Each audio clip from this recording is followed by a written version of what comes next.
Distinguished ministers, excellencies, ladies and gentlemen, I call to order Roundtable 1 of the high-level event to follow up the efforts to achieve the Millennium Development Goals.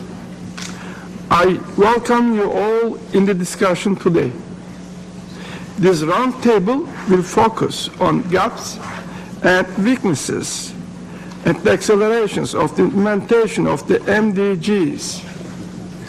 It will also be looking forward to the post-2015 development agenda. It's my honor to co-chair this roundtable together with His Excellency Jacob Zuma, President of South Africa. He will join us shortly. Our deliberation during the roundtable will be summarized and presented orally at the closing plenary meeting this afternoon at 6 p.m. I would now like to make some introductory remarks in my national capacity. Honorable heads of states and government, distinguished delegates, the MDGs constitute the biggest anti-poverty push in history. Since 2000, remarkable progress has been achieved in meeting some of the targets. However, there are facts on the ground that are hard to ignore. People living in poor, rural areas are still more disadvantaged than those living in urban centers. We may have halved the number of people in extreme poverty, but the other half remains for us to lift up. While it is true that less people are undernourished today, there are still hundreds of millions suffering hunger and deprivation. We also need more focus on gender equality and the empowerment of women. Overall, we have made remarkable progress, but our achievements are uneven across and within countries.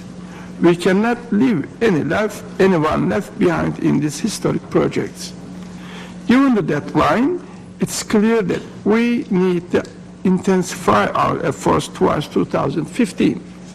Ladies and gentlemen, we have reached a critical stage. The post-2015 development agenda is being crafted as we speak. We should reaffirm our commitment to the MDGs and carry out what is expected of us. On the other hand, we need to prepare for what lies ahead. Extreme poverty and hunger must be eradicated for good by 2030. Excellencies, Turkey is committed to the MDGs. We have integrated them into our development strategy. Overcoming income inequality and reducing poverty are our top priorities. Turkey will assume the G20 presidency in 2015. The MDGs will be one of our key priorities, including support for the post-2015 development agenda. Meeting the MDGs requires urgent, accelerated, and concerted action.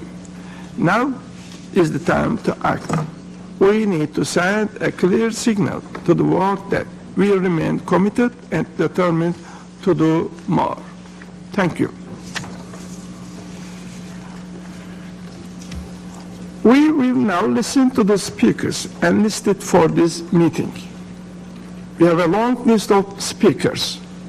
To allow maximum participation by all, I strongly encourage you to be as brief as possible. Please limit your intervention to 3 minutes. This will not preclude the distribution of written statements. Statements will be posted on the website of the President of the General Assembly. Speakers may wish to refer to the questions raised in the background notes circulated by the President of the General Assembly. Regarding the order of speakers, the principle of precedence will be applied to allow participants at the highest level. Accordingly, member states will be given the floor first, beginning with heads of states and vice presidents, followed by heads of government, ministers, and vice ministers and other heads of delegations. Time permitting, the floor will be given to organizations with observer status in the Assembly, entities of the United Nations system, and representatives from civil societies and non-governmental organizations. Participants will be invited to speak from their seats. To assist speakers in managing their time, a light system has been installed. A blinking light on the speaker's microphone will be activated when 3 minutes have elapsed. This will be a signal to speakers to kindly conclude their statements. I now give the floor to His Excellency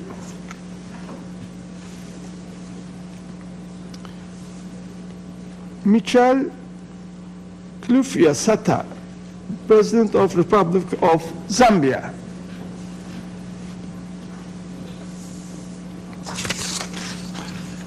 Yes, the floor is yours, Mr. President.